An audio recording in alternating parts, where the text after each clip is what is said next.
Hello students, नमस्कार।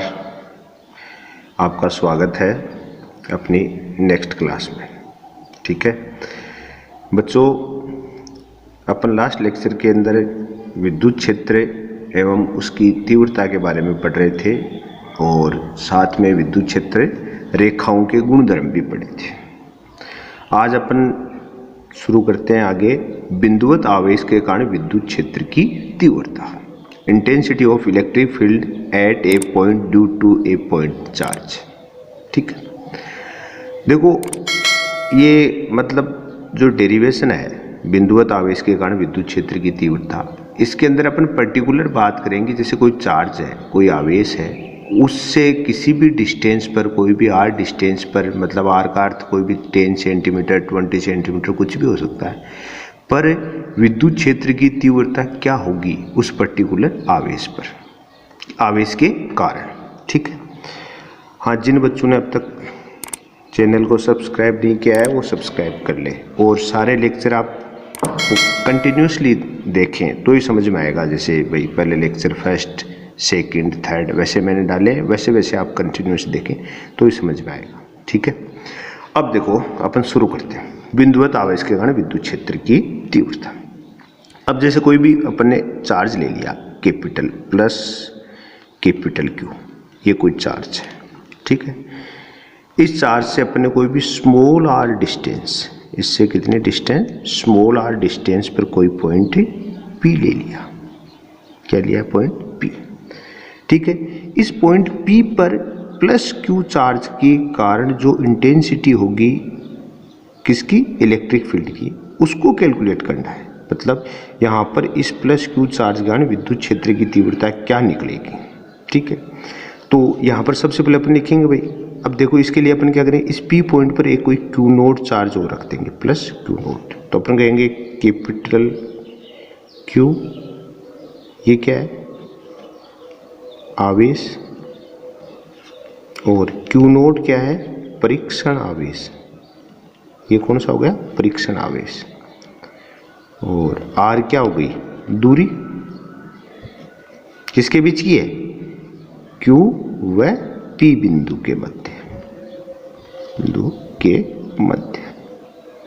ठीक, मतलब अपने क्या किया कि प्लस कैपिटल क्यू कोई चार्ज लिया जिसके कारण अपन विद्युत क्षेत्र की तीव्रता कैलकुलेट करेंगे उससे किसी भी आर डिस्टेंस पर। तो अपन ने क्या किया, इस आर डिस्टेंस पे कोई पॉइंट पी ले लिया और पॉइंट पी पर कोई अपन ने परीक्षण आवेश क्यू नोट रख दिया। ठीक है, यहाँ पर अपने इलेक्ट्रिक फील्ड की इंटेंसिटी कैलकुलेट करनी है। अब देखो हम जानते हैं, अपन लास्ट में चर्चा कर चुके हैं क्या, कि जो किसी भी इलेक्ट्रिक फील्ड के अंदर अगर कोई चार्ज स्टेबल है तो उस पर फोर्स क्या अप्लाई होता है, F = Q नोट E। विद्युत क्षेत्र में रखे किसी भी आवेश पर लगने वाले बल का मान क्या होता है, F = Q नोट E। तो यहाँ से E बराबर क्या आएगा, F/Q नोट, ये आ गया। इसको अपन कोई भी इक्वेशन नंबर मान लो, first they they. Equation number क्या दे दिया, फर्स्ट। अच्छा एक बताओ, प्लस क्यू और क्यू नोट, आवेशों के मध्य कूलाम बल लगेगा नहीं लगेगा, आवेशों के मध्य लगने वाला बल, लगने वाला बल। तो आप जानते हो कि कोई भी दो आवेश होंगे जिन जो आर दूरी पर स्थित है उनके मध्य कौन सा बल लगता है, कूलाम बल। उसका फॉर्मूला क्या होता है, F = K Q1Q2/R²। तो यहाँ क्या बनेगा, F = K × capital Q × Q नोट/R²। ये अपने फोर्स की वैल्यू आ गई। ठीक है, अपन कह सकते हैं बल F का मान समीकरण 1 में रखने पर, भाई ये वैल्यू उठाकर अपन कहा किस में पुट करते हैं, समीकरण 1 में। तो पुट करो, तो F की वैल्यू इसमें पुट करना है, E = K × Q × Q नोट/R², और यहाँ पर इंटू में क्या है, 1/Q नोट। ठीक है, तो Q नोट से Q नोट कैंसिल, भाग नहीं हुआ, तो E = क्या आ गया, KQ/R²। ये आपके विद्युत क्षेत्र की तीव्रता आ गई due to a point charge. हमने क्या कैलकुलेट कर लिया, intensity of electric field at a point due to a point charge. दोबारा समझ सकते हो आप। हमने सबसे पहले एक प्लस क्यू चार्ज लिया, जिससे कोई भी आर डिस्टेंस पे अपन क्या कैलकुलेट करना चाह रहे हैं, इंटेंसिटी ऑफ इलेक्ट्रिक फील्ड। तो यहाँ पर अपन ने कोई परीक्षण आवेश क्यू नोट रख दिया, एक्सपेरिमेंटल चार्ज, ठीक है। फिर अपन ने कहा कि अगर यहाँ तक इसका कोई भी इलेक्ट्रिक फील्ड ई है तो उसके अंदर रखे हुए इस चार्ज के ऊपर फोर्स क्या अप्लाई होगा, F equal to Q naught E. तो E इक्वल टू क्या हो गया, F अपॉन क्यू नोट, ठीक है। अब अपन जानते हैं कोई भी दो आवेश अगर किसी भी आर डिस्टेंस पर रखे हैं तो उनके बीच में कूलाम फोर्स लगता है। कूलाम फोर्स की वैल्यू क्या होती है, K Q1 Q2 upon R square. तो ये यहाँ पर क्या आएगा, F equal to K into capital Q into Q naught upon R square. ये बल F का मान आप इक्वेशन नंबर फर्स्ट में पुट कर दें, वापस इसमें पुट करेंगे तो देखो क्या आएगा, K into Q naught upon R square into 1 upon Q naught. तो क्यू नोट से क्यू नोट कैंसिल हुआ कि नहीं हुआ, हो गया। तो अपने पास E इक्वल टू क्या आ गया, K Q upon R square, ठीक है। अब देखो इस रिलेशन से अपने पास क्या क्लियर हुआ, E इक्वल टू क्या हमारे पास रिलेशन है, के क्यू अपॉन आर स्क्वायर, ठीक है। तो यहाँ से हमें क्या पता प्राप्त हुआ, यहाँ से E proportional inversely proportional R square, मतलब जो विद्युत क्षेत्र की तीव्रता का मान है वो दूरी के वर्ग के व्युत्क्रमानुपाती होता है, ठीक है। तो अगर अपन E और R के अंदर ग्राफ खींच के देखिए, इधर इस पे अपन R ले लें, इधर क्या ले लें, E ले लें, ठीक है। आर स्क्वायर ले लो आपने, आर स्क्वायर। तो ये ग्राफ इस टाइप से आएगा, क्योंकि ये क्या है, इनवर्सली प्रोपोर्शनल है आर स्क्वायर। तो दूरी की बढ़ाने पर विद्युत क्षेत्र की तीव्रता घटती है। तो यहाँ से अपन ने क्या कहा, दूरी बढ़ाने पर विद्युत क्षेत्र की तीव्रता घटती है, ठीक, घटती है। और वो भी कैसे, वर्ग के व्युत्क्रमानुपाती होती है, ठीक है। ये एक सिंपल, ऐसे अगर कई बार ग्राफ इसमें भी खींच देते हैं अपन, किसमें, E और 1 अपॉन आर स्क्वायर में। अगर ऐसी कंडीशन में होती है ग्राफ क्या जाएगा, स्ट्रेट लाइन। विद्युत क्षेत्र और दूरी के वर्ग के व्युत्क्रमानुपाती है, तो इनके E और 1 अपॉन आर स्क्वायर के बीच में अगर ग्राफ खींचोगे तो स्ट्रेट लाइन आएगा, और E और आर स्क्वायर के बीच में ग्राफ खींचोगे तो आपके अनुसार ये चरघातांकी रूप से घटता हुआ आएगा, ठीक है। तो यहाँ से सिद्ध हुआ कि विद्युत क्षेत्र की तीव्रता की वैल्यू क्या प्राप्त हुई हमें, के क्यू अपॉन आर स्क्वायर। अर्थात किसी भी आवेश के कारण विद्युत क्षेत्र की तीव्रता है वो दूरी के वर्ग के व्युत्क्रमानुपाती होती है, ठीक है। ये चीज है। अब देखो अपन लास्ट टाइम में पढ़ चुके हैं कि विद्युत क्षेत्र क्या है, एक सदिश राशि, ठीक है। तो यहाँ पर भी अपन बात करें कि कोई आवेश, जैसे उसकी तरह इसमें भी आ सकता है क्या, आवेशों के निकाय, आवेशों के निकाय के कारण विद्युत क्षेत्र, के कारण विद्युत क्षेत्र की तीव्रता। क्या अर्थ हुआ इसका, इसका अर्थ हुआ इंटेंसिटी ऑफ इलेक्ट्रिक फील्ड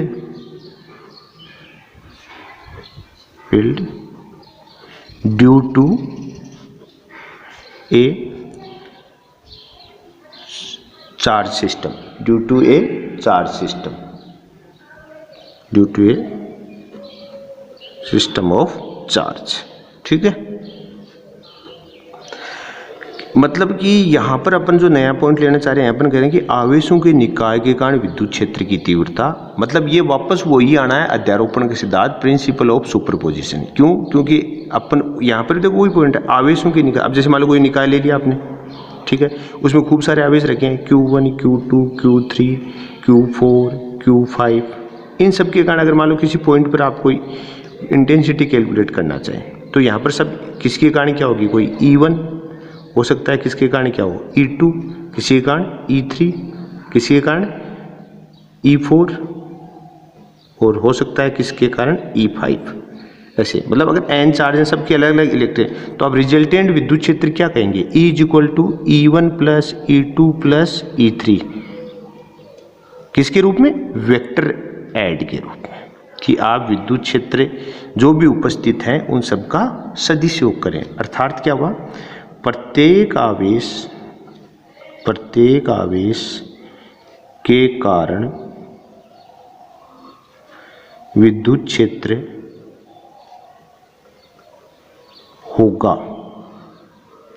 अतः आवेशित निकाय के कारण परिणामी विद्युत क्षेत्र की तीव्रता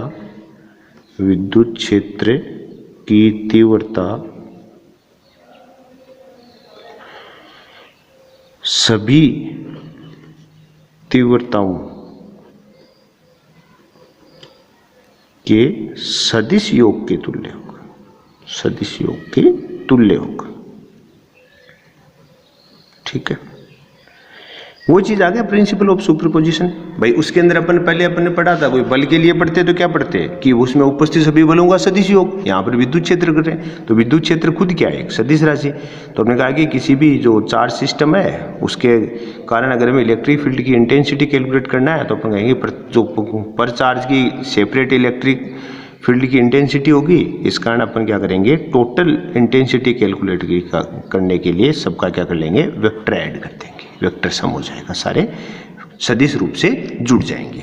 मतलब ये वही दोबारा प्रिंसिपल ऑफ सुपरपोजिशन है, किसके लिए, विद्युत क्षेत्र की तीव्रता के लिए। तो सदिश राशि है तो क्या कर दो, सदिश योग, और अदिश राशि है तो क्या कर दो, अदिश योग। इसका यहाँ पर क्या है, सदिश राशि है, इसका सदिश योग कर दिया अपन, तो कोई दिक्कत वाली बात है नहीं। ठीक, अब देखो नया बिंदु आ रहा है, वो आ रहा है विद्युत द्विध्रुव।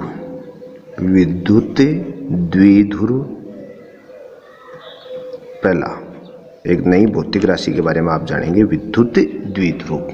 ठीक है, इलेक्ट्रिक डाइपोल, क्या बोलते हैं इसको, इलेक्ट्रिक डाइपोल।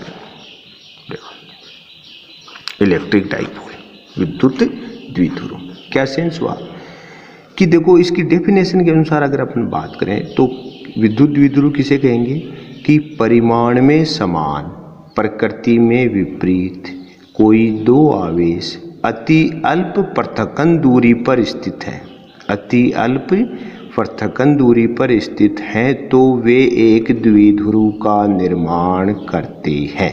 जैसे देखो आप ऐसे, एक है कोई प्लस क्यू आवेश, दूसरा क्या है माइनस क्यू आवेश, ये अति अल्प पृथक्कन दूरी ले ली अपने कोई स्मॉल डी।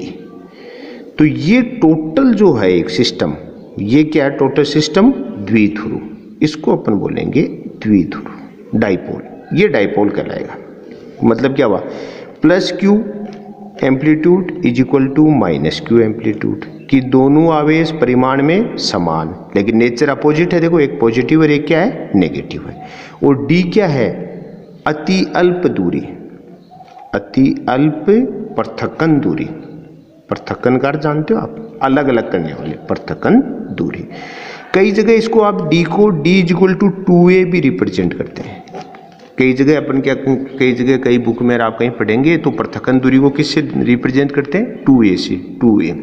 तो अपन यूँ भी कह सकते हैं, परिमाण में समान, प्रकृति में विपरीत यदि दो आवेश 2a पृथक्कन दूरी पर स्थित हैं तो वे एक विद्युत द्विध्रुव का निर्माण करते हैं। ये होता है विद्युत द्विध्रुव। ठीक है, जैसे अपन बात करें, मान लो कि अपन द्विध्रुव की बात करें, O2 है, ऑक्सीजन है वहाँ, O2 हुआ, आप ही जानते हो H2 है, ये सारी क्या है द्विध्रुव में, एक प्लस होगा और एक क्या होगा, माइनस हो सकता है। द्विध्रुव HCl भी हो सकता है, H प्लस Cl माइनस, एक पॉजिटिव एक नेगेटिव। ठीक है, तो ये सब चीज़ें थोड़ी आगे डीपली ज़्यादा आएंगी, जो अपने ध्रुवीय अणु, अध्रुवीय अणु अपन आगे बाद में बात करेंगे, क्योंकि यहाँ पर अपन जानते हैं H2O है वो ध्रुवीय अणु होता है, और आप जानते हो CH4 अध्रुवीय होता है। तो ये सब चीज़ें अपन आगे चर्चा करेंगे, लेकिन यहाँ पर आपको इतना ही ध्यान रखना है कि परिमाण में समान और प्रकृति में विपरीत यदि दो आवेश अति अल्प पृथक्कन दूरी पर स्थित हैं तो वे किसको निर्माण करते हैं, विद्युत द्विध्रुव का।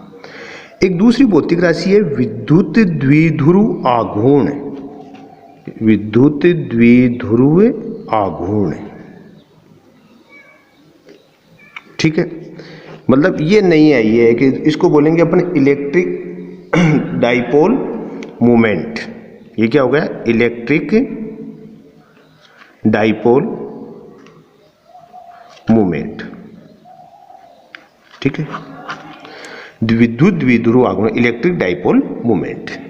इसको की डेफिनेशन देखो, इसको पहली बात तो डेफिनेशन तो बाद, सबसे पहले तो इसको किससे रिप्रेजेंट करते हैं? पी से, क्योंकि इसको किससे रिप्रेजेंट करते हैं? विद्युत द्विध्रुव आघूर्ण को पी से।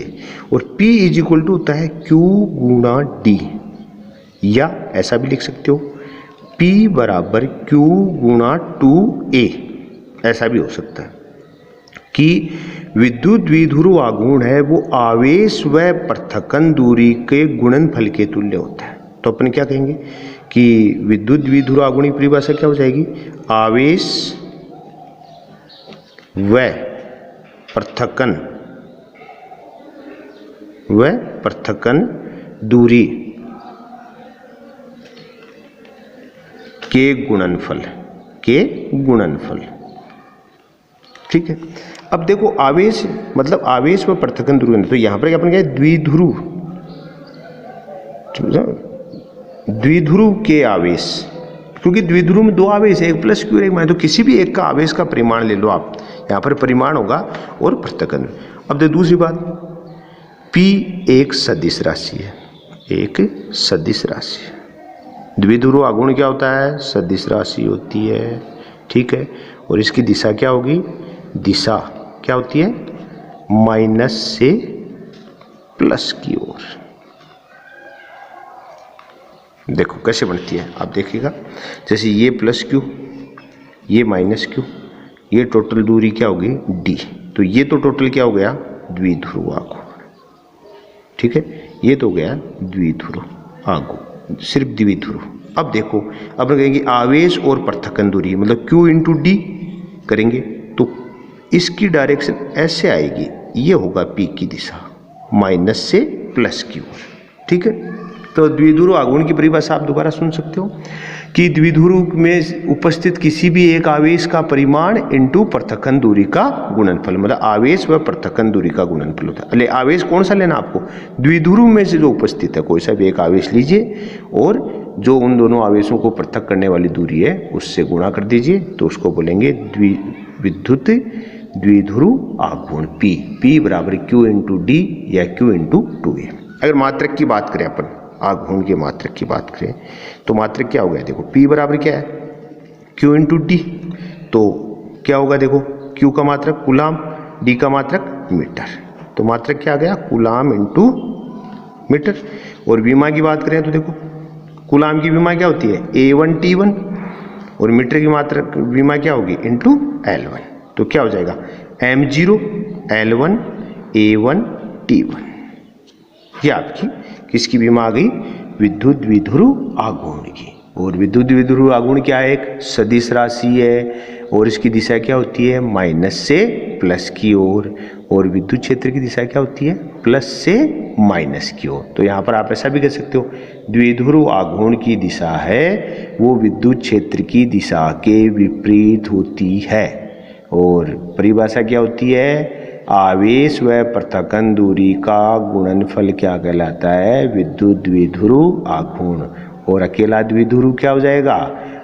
कि परिमाण में समान, प्रकृति में विपरीत दो आवेश यदि अति अल्प पृथक्कन दूरी पर स्थित हैं तो वे एक द्विध्रुव का निर्माण करते हैं। ये दोनों बातें अपन ने द्विध्रुव की और इसकी पढ़ी।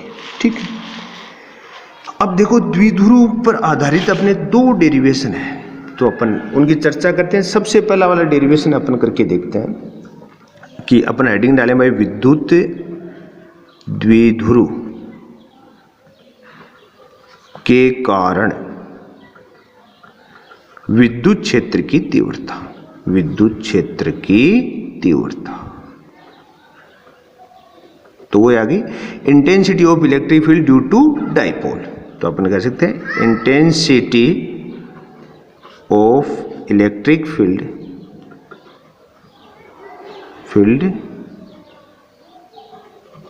ड्यू टू डाइपोल, ठीक है, ड्यू टू डाइपोल। अब यहां पर विद्युत क्षेत्र की तीव्रता निकालनी है किसके कारण? द्विध्रुव के कारण। अब देखो दो स्थिति बनती हैं, एक तो क्या बनती है x पर, एक बनती है y पर, ठीक है। तो पहली तो अपन बात कर लें कि अक्षीय स्थिति की बात कर लें। किसकी बात कर लें? अक्षीय स्थिति। अक्षीय स्थिति मतलब ऑन एक्सल, ठीक है। तो यहाँ पर अपन बात कर सकते हैं कि ऑन एक्सल, ठीक है। अक्षीय स्थिति पर अपन विद्युत क्षेत्र की तीव्रता ज्ञात करेंगे किसके कारण? डाइपोल के कारण, ठीक है ना। यहाँ पर चीज ध्यान रखनी है अपने को। अब देखो इसके लिए एक डायग्राम बनाते हैं अपन। द्विध्रुव कैसे होगा कि एक प्लस होगा और एक क्या होगा? माइनस होगा, ठीक है। तो अपन बात करें कि मान लो कि ये है कोई माइनस क्यू चार्ज और ये क्या है? कोई प्लस क्यू चार्ज। कितने डिस्टेंस पर अपन कह रहे हैं? डी डिस्टेंस ले लो या कितने डिस्टेंस ले लें? 2a। इसी x पर कोई बिंदु P स्थित है, इसी x पर कोई बिंदु P स्थित है, जहां पर अपन क्या करेंगे? इस डाइपोल के कारण विद्युत क्षेत्र की तीव्रता ज्ञात करने वाले। तो अपन बात कर ले भाई माइनस क्यू और प्लस क्यू तो क्या है? आवेश, ठीक है। अब 2a क्या है? पृथक्कन दूरी, ठीक है। और यहाँ के इसके सेंटर पॉइंट से अपन कोई r डिस्टेंस पर क्या ले लिया अपने इसको? तो r क्या हो गई? द्विध्रुव के मध्य बिंदु से, के मध्य बिंदु से दूरी, मध्य बिंदु से दूरी, ठीक है। तो यहाँ से दूरी क्या हो जाएगी? देखो आप, ये दूरी हो जाएगी r प्लस ए और ये दूरी यहाँ से क्या हो जाएगी? r माइनस ए। होगी कि नहीं होगी? दोबारा देख लो आप। जैसे ये प्लस क्यू है, ये यहाँ पर आपने सॉरी माइनस क्यू ले रखा है, यहाँ क्या ले रखा है? Plus Q. ये कोई आपका द्विध्रुव है, यहाँ की इसकी पृथक्कन दूरी आपने 2a ले ली, इसका ये सेंटर पॉइंट अपना हो जाएगा। ये दूरी a, ये दूरी भी a, आधी आधी होगी। अब इसी के x पर आपने कोई बिंदु P ले लिया, ये बिंदु P, तो आपने इसकी दूरी सेंटर से कितनी दूरी मानी है इसकी? r। तो यहाँ से यहाँ तक की दूरी क्या हो जाएगी? r minus a। और यहाँ से यहाँ तक दूरी क्या हो जाएगी? r प्लस से a। ये चीज़ अपने रिप्रेजेंट करी। अब अपन बात करें कि बिंदु P पर विद्युत क्षेत्र की तीव्रता ज्ञात करना चाह रहे हैं। तो विद्युत क्षेत्र क्या होता है? एक सदिश राशि। और सदिश राशि अगर है तो सबसे पहले आप दिशा निकालो। तो देखो इस प्लस के कारण अगर अपन यहाँ पर बिंदु P पर विद्युत क्षेत्र की तीव्रता निकालेंगे तो क्या आएगी? प्लस के कारण हमेशा आउटर होती है, तो इसके कारण ऐसे बाहर की ओर ऐसे जाती हुई, तो ये तो हो गई इस E प्लस के कारण। और माइनस के कारण विद्युत क्षेत्र की दिशा क्या आई थी? उसकी खुद की ओर। तो तीर किधर होना चाहिए? माइनस की ओर। तो यहाँ पर देखो ये माइनस के कारण हो जाएगी। ये आपका पॉइंट P है। देखो आप दोबारा देख लो, विद्युत क्षेत्र ऐसे निकाला था दिशा माइनस, तो देखो प्लस के की तरफ तो क्या होनी चाहिए? पूंछ, और माइनस की तरफ क्या होना चाहिए? हेड। तो देखो यहाँ पर देखो प्लस से तो दूर जाते हुए है और माइनस की ओर आते हुए, इस कारण ये E प्लस और E माइनस की डायरेक्शन आ गई। तो बिंदु P पर विद्युत क्षेत्र की तीव्रता, विद्युत क्षेत्र की तीव्रता क्या होगी? देखो क्या हो जाएगा? आप क्या कहोगे? EP बराबर E plus vector E minus vector. अभी अपन बात कर रहे थे कि सदिश योग करो, तो सदिश योग कर दिया प्लस और माइनस। अब देखो ये दोनों अपोजिट डायरेक्शन में है, तो एक को आप प्लस ले लो और एक को क्या ले लो? माइनस ले लो। तो अपन इसको ऐसा भी लिख सकते हैं EP परिमाण के रूप में E plus minus E minus. क्योंकि घट क्यों रहा है? क्योंकि ये दोनों एक दूसरे के विपरीत दिशा में। ये अपना इक्वेशन नंबर फर्स्ट आ गई कि बिंदु P पर जो आपका परिणामी विद्युत क्षेत्र आ रहा है वो धनात्मक आवेश और ऋणात्मक आवेश के विद्युत क्षेत्रों का घटने के बाद में जो वैल्यू बचेगी वो आएगी। अब अपन दोनों की अलग अलग वैल्यू निकाल लें, इसमें पुट कर दें। तो E प्लस बराबर क्या होगा? क्या आएगी? KQ upon R minus A का होल स्क्वायर। किससे फॉर्मूला लगाया? अभी कैलकुलेट किया था, due to a point charge. E is equal to क्या होता है? KQ अपॉन R स्क्वायर होता है। तो यहाँ से देखो प्लस Q से ये दूरी क्या? R minus A। तो फॉर्मूला क्या लग गया? E is equal to KQ upon R square. तो E is equal to KQ upon R minus A का होल स्क्वायर। ऐसे E माइनस की बात करेंगे तो वो क्या आएगा? KQ upon R plus A का होल स्क्वायर। ये सेम ही फॉर्मूला इसमें यूज हो गया। तो अपन E प्लस और E माइनस मतलब प्लस Q आवेश के कारण विद्युत क्षेत्र की तीव्रता और माइनस आवेश के कारण विद्युत क्षेत्र की तीव्रता कैलकुलेट करके अब किस में पुट कर देंगे? इक्वेशन नंबर 1 में। इक्वेशन नंबर 1 में पुट करते हैं तो देखो क्या आएगा, अपन ने पुट की E इज इक्वल टू हमारे पास क्या है, E plus minus E minus, तो E की देखो वैल्यू पुट की, इसकी वैल्यू क्या आई, के Q upon are minus A का होल स्क्वायर माइनस के Q upon R plus A का होल स्क्वायर। ये आपका बिंदु P पर EP आपकी रिजल्ट है। सोल्व कर लो, मैथमेटिक्स है, के क्यू को अपन कॉमन ले सकते हैं, तो 1 अपॉन आर माइनस ए का whole square minus 1 upon R plus A का होल स्क्वायर। सोल्व करें आगे, के क्यू आर प्लस ए का whole square minus R minus A का whole square upon R plus A का whole square into R minus A का whole square. सीधा सीधा एलसीएम लेके सोल्व कर दिया, तो के क्यू सोल्व करो, R square plus A square plus 2RA, और इसको सोल्व करेंगे तो minus R square plus A square minus 2RA, और नीचे क्या लिख सकते हैं अपन, ये हो गया a प्लस बी और a माइनस बी, तो इसका किसका होता है, ये अपन लिख सकते हैं आर प्लस ए का, R square plus A square का होल स्क्वायर हो गया है, क्या हुआ है बताओ, आर प्लस ए का whole square into R minus A का होल स्क्वायर। तो आप इसको सोल्व करोगे तो क्या आएगा, A square minus B square का होल स्क्वायर आएगा। चलो आर प्लस ए का whole square into R minus A का होल स्क्वायर, एक बार ऐसा ही छोड़ दो, ठीक है। अब देखो ऊपर वाले को सोल्व कर लें, थोड़ा छोटा कर लें, फिर देखते हैं। अब करेंगे तो देखो R square plus A square plus 2RA minus R square minus A square plus 2RA upon R plus A का whole square into R minus A का होल स्क्वायर। अब देखो ये कैंसिल हो जाएंगे, तो हमारे पास क्या बच गया, के क्यू इंटू ऊपर क्या बच जाएगा 4RA, और नीचे अब क्या बच गया। अब नीचे वाले को सोल्व करें तो देखो इसको सोल्व करके देख लो आप, तो a प्लस बी का होल स्क्वायर और a माइनस बी का होल स्क्वायर क्या लिख सकते हैं अपन, सोल्व करके दिखाऊँ आपको, बस डायरेक्टली नहीं बताओ। देखो R square plus A square plus 2RA into R square plus A square minus 2RA, तो वैसे इतना मैथ की ज़रूरत नहीं है, लेकिन मैंने गलत कर दिया, आपको नीचे ये इतना दिखाने की ज़रूरत तो नहीं है, लेकिन देख लो आप एक बार 4RA अपॉन, अब ये आप सोल्व करोगे लंबा चौड़ा हो जाएगा, तो आप डायरेक्टली कर सकते हो R square minus A square का होल स्क्वायर, इसको लिख सकते हो, ठीक है। तो इक्वल टू क्या आएगा, के क्यू ऊपर है 4RA, नीचे वाले में से आर स्क्वायर आप कॉमन ले लो, तो बाहर क्या आएगा आर की घात 4, तो 1 minus A square upon R square का होल स्क्वायर, ये आ गया। दोबारा देख लो, नीचे वाले को क्या लिख दिया अपने, R square A square minus B square का होल स्क्वायर हो गया, ठीक है।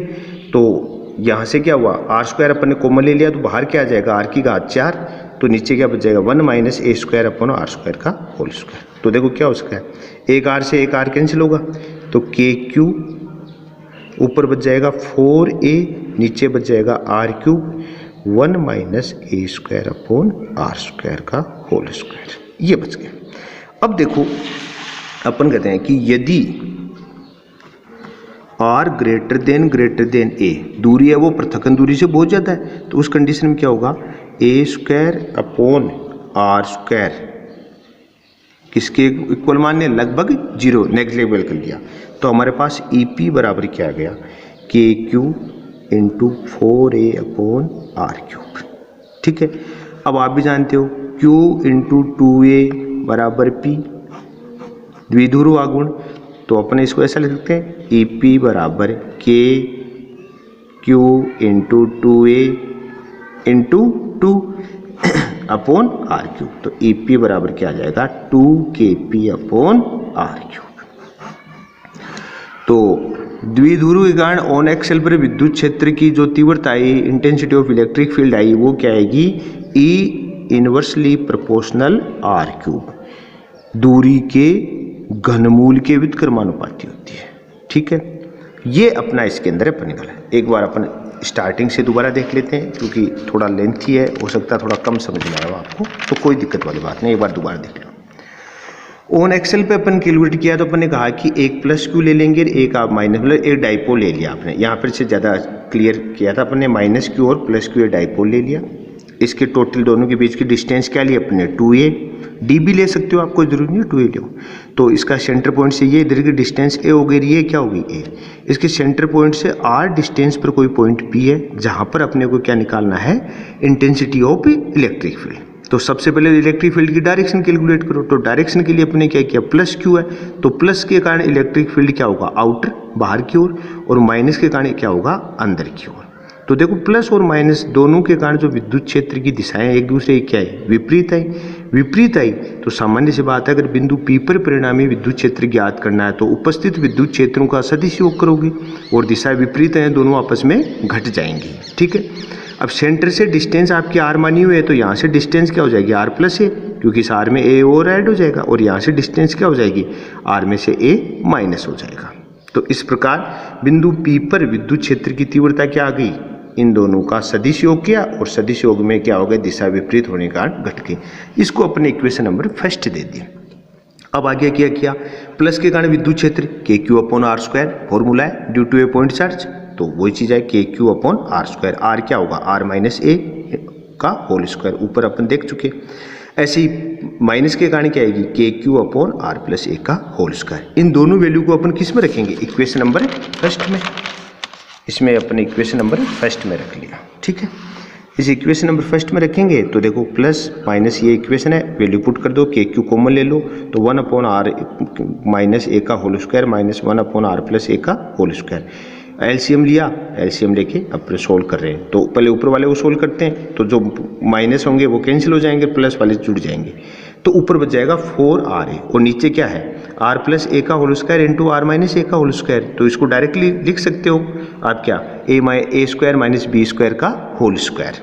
ठीक है, तो ये भी क्या है, देखो ये तो है r प्लस a का whole square into r minus a का होल स्क्वायर। इसको क्या लिख सकते हो, a square minus b square का होल स्क्वायर। तो यहाँ पर आपने लिख दिया, इसको क्या लिख दिया, r square minus a square का होल स्क्वायर। ऊपर वाले का सारा कैंसिल होने बाद में क्या बचा, 4r।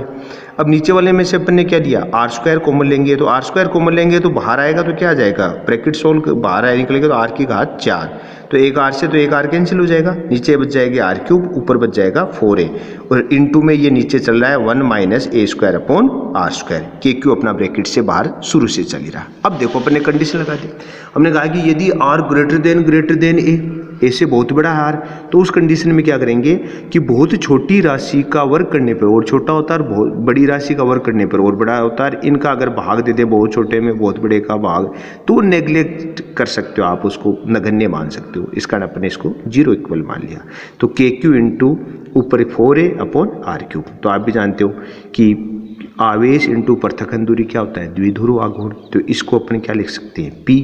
तो ये बन जाएगा K into Q into 2a into 2 अलग ले लिया अपॉन r3, तो इसको लिख दिया P। तो अपना रिजल्ट आ गया 2kP अपॉन r3। अर्थ क्या हुआ कि डाइपोल के कारण जो electric intensity of electric field है ऑन एक्सल है, वो आती है 2kP अपॉन r3, कि द्विध्रुव के कारण उसकी x पर स्थित किसी बिंदु पर विद्युत क्षेत्र की तीव्रता है वो 2kP अपॉन r3 ये प्राप्त हुई। यहाँ से हमें सिद्ध हुआ क्या कि विद्युत क्षेत्र की तीव्रता है वो दूरी के घनमूल के व्युत्क्रमानुपाती है, r3 के इनवर्सली प्रोपोर्शनल है। ठीक है, ये चीज़ है। तो बच्चों ये तो आज अपन ने 2-3 पॉइंट डिस्कस किए, और नेक्स्ट लेक्चर में शायद अपना इलेक्ट्रिक फील्ड कंप्लीट हो जाए, तो वहाँ तक ट्राई करेंगे। उसके बाद में अपन एक लेक्चर अपने क्वेश्चनों का रखेंगे, कुछ आपको मतलब जैसे इन पे कैसे ऑब्जेक्टिव हुए या छोटे क्वेश्चन कंसेप्चुअल हुए, न्यूमेरिकल टाइप के, इस टाइप का एक लेक्चर रखेंगे।